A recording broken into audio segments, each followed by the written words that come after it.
Hey there neighbors, Kevin here with eTrailer, and today we're going to be taking a look at and showing you how to install Optronics Fusion LED combination taillight bar for trailers over 80 inches wide here on our 2015 Keystone Raptor fifth wheel toy hauler. So our neighbor came to us today for a brake and suspension upgrade, but when we were talking, he said that he had an issue where he blew out a tire and he was in a decline under a bridge, and no one could really see that his taillights were on with his hazards, so everybody was just flying right by him because the lights were too low. With this being 2-3 feet off the ground here, just because of this being a toy hauler with the ramp coming down, it makes it really hard for people to see exactly what you're trying to do with your light signals, whether that's just your brake lights, your turn signals, or just the general running lights. The only thing you can really see on this trailer is the clearance lights way up top up there. So what he was needing was a LED light bar to sit about midway so that everyone else on the road can see exactly what his intentions were, or in the event of another tire blowout, that way he can be a whole lot safer when he's on the side of the road swapping out that wheel. So these lights are going to give us a few functions here. It's going to be our stop, our turn, our running lights, and then also up top you can see there's this white side here, and that's going to be our reverse light circuit. Now in most trailers, they're not typically running that reverse light circuit all the way to the back. It's pretty rare that you'll see that on there, so in our case, we didn't have that to tap into with our other tail lights, so we did not hook up to that, and with this being so large, it's really kind of not practical. The light that's going to put out to our backup really isn't going to be enough to help you see, just because this is such a huge trailer. Really the best way to do this is just using the rear view camera that they have already set up. But just getting a little closer of a look at this, this is a LED tail light, so it is going to pull a whole lot less power than your incandescent ones, and it's going to be a lot brighter and last for a much longer time. With this one being submersible, it means that the entirety of the inside of this is encased in resin, so that's going to help protect all the electronics that are built inside of this, and then you don't have to worry about any water leaking in and potentially damaging your light like you would with a lot of other ones out on the market. So in most cases, you're typically not adding in an extra light. Typically, this is just going to be a replacement. So in most cases, this is a pretty simple swap out. In our case, this was a little bit more difficult because we have a steel beam that goes down to here, and it's cut off with another steel beam that's shooting across to box in this whole area and provide enough support for our ramp. Now, with that being said, it wasn't too hard to do. I was able to do it, but I did have some extra long drill bits to do this. And that might be something you're just not going to have sitting around at home, so you might have to go out to the hardware store and pick up a few things, but this is really just a case-by-case situation. If you have the same year, make, model, most likely it's going to be pretty much the same, but if you're watching this just because you're looking at these lights and you got a different setup, it might be a little bit easier for you. So if you feel like this is going to be a little bit too much for you to do, maybe you just don't have the tools, you don't want to go out to the store and pick up those extra long bits just for one simple job, then please feel free to use our dealer locator, and you can look up a shop near you to get them professionally installed. If you are wanting to do this yourself, then please stick around and I'll walk you through the process. So to start off our install, we're going to be figuring out how exactly we're going to run this wiring through here, because right here we have a steel square tube, and then we have another one butted up against it right here that runs across the bottom of our trailer. So the way we're going to have to do this is drill up from the bottom, but there is also a lip that's kind of blocking us here, so this is going to be a very tight space, and it's going to be at an angle we're going to have to come up with our drill bit to get up into here. So this is going to be a little bit more of a challenge trying to run our wiring through. But down here, since we have our taillights here, all of our wiring that we're going to need to tap into is really conveniently located. So really, once we get that wiring through, it's going to be a cakewalk. But I've already kind of figured out how I want to have it. I'm going to have it between our two hinges here for our door latch, because the light's roughly 20.5 inches, and this is about a 33-inch space, so that kind of gives it a nice centered location so everybody can kind of see it on the road, and it's high enough that he's not going to have to worry about if he's at a really low on some kind of decline that people behind him aren't going to see his lights. So I'm going to get started by just drilling through here and get our starter hole, and then we're going to work our way up with larger and larger bits until we get a large enough hole that we can get our fish stick up through here, and then we'll drill out another hole for the wiring to pass through, and that's when we're going to fish all of that through there. All right, so I'm going to be using my center punch here to get started with this, just because my bit's going to want to walk on me. Now this tube is only out to here. So I only have a few inches of space to actually drill in through. So we gotta be real careful that we don't go too far out.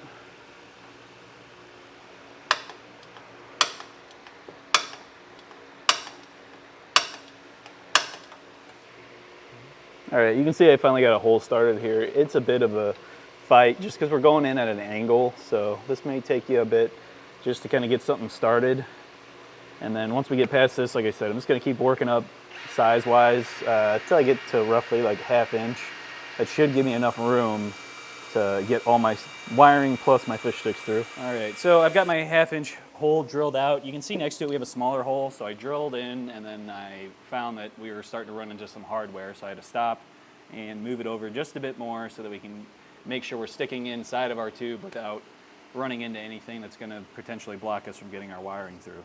So now at this point we're going to go up and measure and figure out where we're going to drill through on the outside for the wiring to pass through where our tail light's going to sit.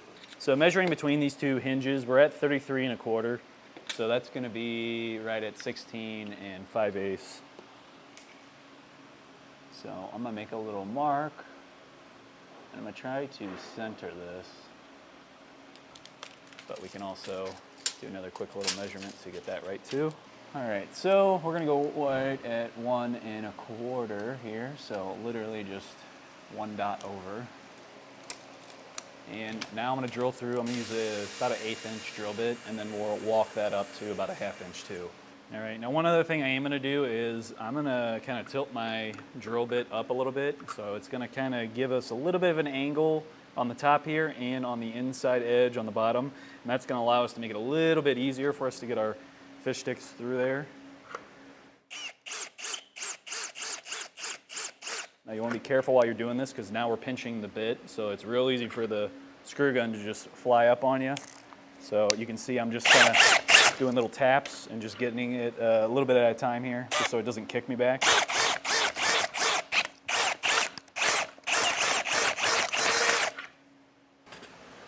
All right, now that I have both of my holes drilled, I'm going to be sticking the fish stick up through our bottom one. And I'm going to get it all the way up to that other hole up there, and then I'm going to use a pry tool or a pick to grab onto it.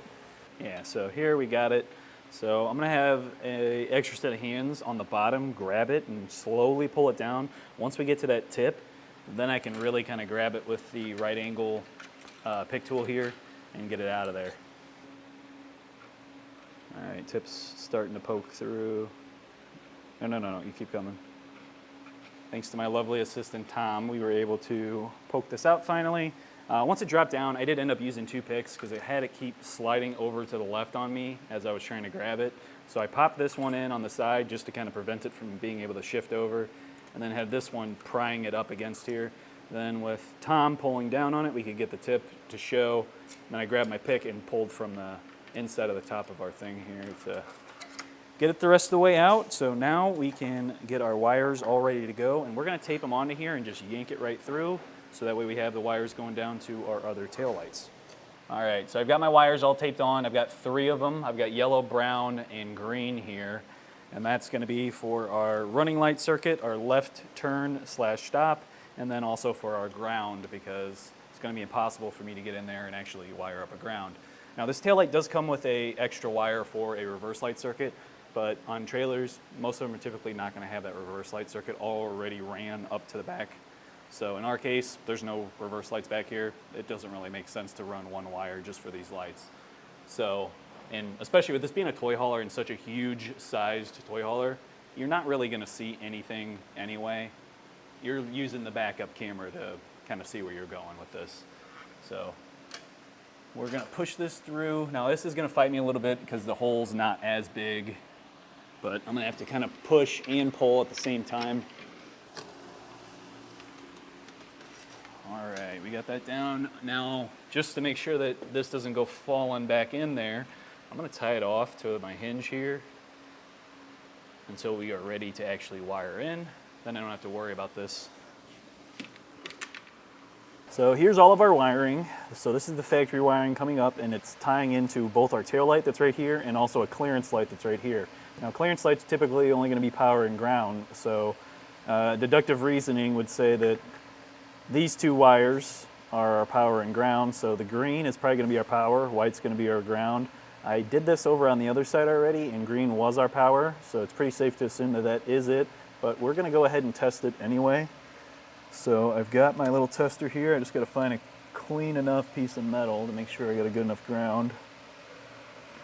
Let's hope that, we can see. I've got my test box on and running with the left turn signal. Yep.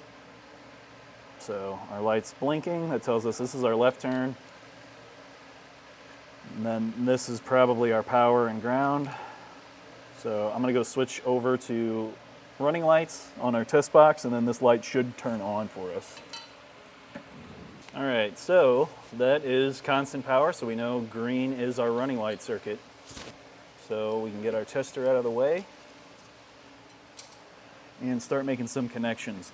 Now, I just chose these three colors because this is the kind of wire we just had laying around to do this with. It was a right enough gauge. And I'm going to do green as my ground. I'll do yellow as my stop and turn, and then brown can be my running light circuit because that's typically what I usually see. So get our wires ready to go. We're not going to need this much. I'm going to trim these down just a bit. And I'm going to reuse the crimp-on connectors that they have here. So if you're careful enough, you can uncrimp it.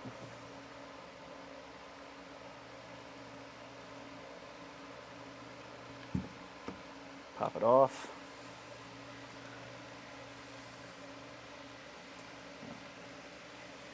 Then on our other wire, we're going to strip back a good chunk of casing here, probably about ½ inch, maybe a little bit more, because I want to wind that up with all of those other wires right there. Make sure that we're getting a nice connection.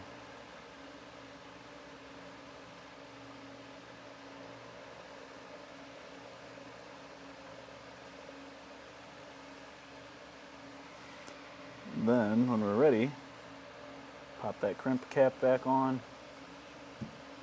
Make sure all of our wires are getting tucked in there nice and neat. And then we can crimp it back down.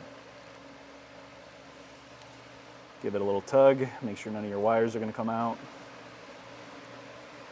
And we'll repeat that with our ground and our stop and turn signal here too. Test pull's good. Now we just got this one last wire here for our stop and turn. All right, now that all of this is crimped down, we can make our connections up at the light. I'm going to wait to clean this up because we want to check and make sure our light is functioning properly before we spend all this time getting all nice and cleaned up and then have to take it back apart because there's an issue. All right, now, so here is our tail light. There's going to be 4 wires. The yellow is our reverse light circuit, black is our running light circuit, white is ground, and then red is our stop and turn circuit. Since we're not using that reverse light circuit, I snipped off the little, because they'll pull out some of the casing for you and have it kind of twisted up. I cut that off, and then I taped it up with some electrical tape just to close that off so it's not going to leak or get corroded or damaged or anything. And if we ever did come back and need to add that in, we always could. Now on this side, I'm going to be matching it up with our wires here again. And like I said before, we got brown as our running lights, yellow as our stop and turn, and green as our ground. Now when I do this, because the hole's only so big, if you put all the butt connectors in the same spot, sometimes it's going to stick on you and you won't be able to get it through. So I'm going to cut these at different lengths. So I'm going to cut a little bit up on this one and a little bit more on this one, and that's going to separate the butt connectors so that there's a little bit more room to push them all through it all at one time. For this, we're going to be using some heat shrink butt connectors, which you can pick up here at eTrailer as well. These will shrink down and create a waterproof seal. Now I'm not really worried about water getting in here as much, but just any extra precaution we can take is going to be better. All right, now we got that all twisted up. Just match up our corresponding wires.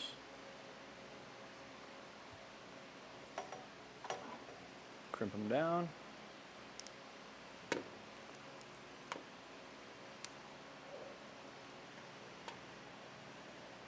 You can see we already had the test box on. Taillights are already coming on. So we know we're doing something right here. Means our ground and running light circuits are good. Now we'll shrink down our butt connectors.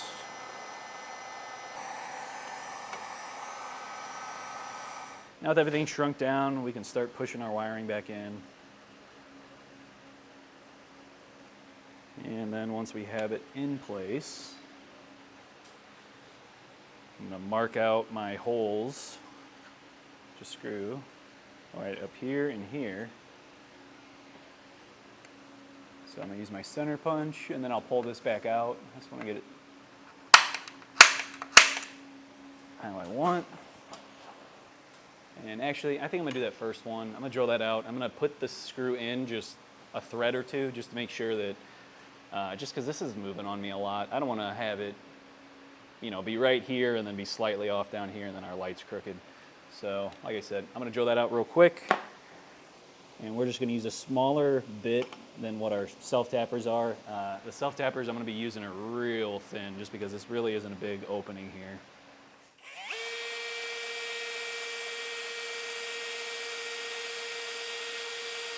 All right, now I got my self-tapper. Got that in. It's not tight just yet because, like I said, we want to get this sitting nice and level.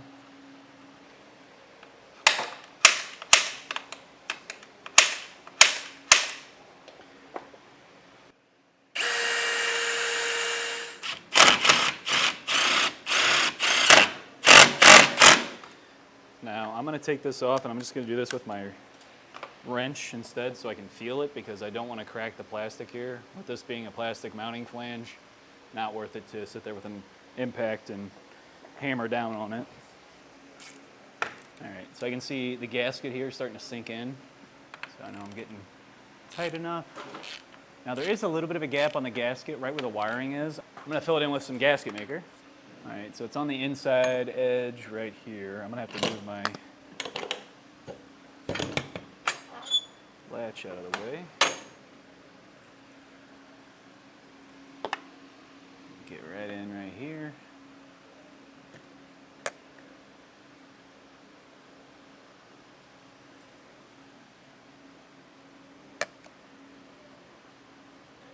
There we go. All right, we've got our test box. Now that everything's in place, we'll roll through. We got our running light circuit. Now we've got our left turn, brakes, and finally our right turn.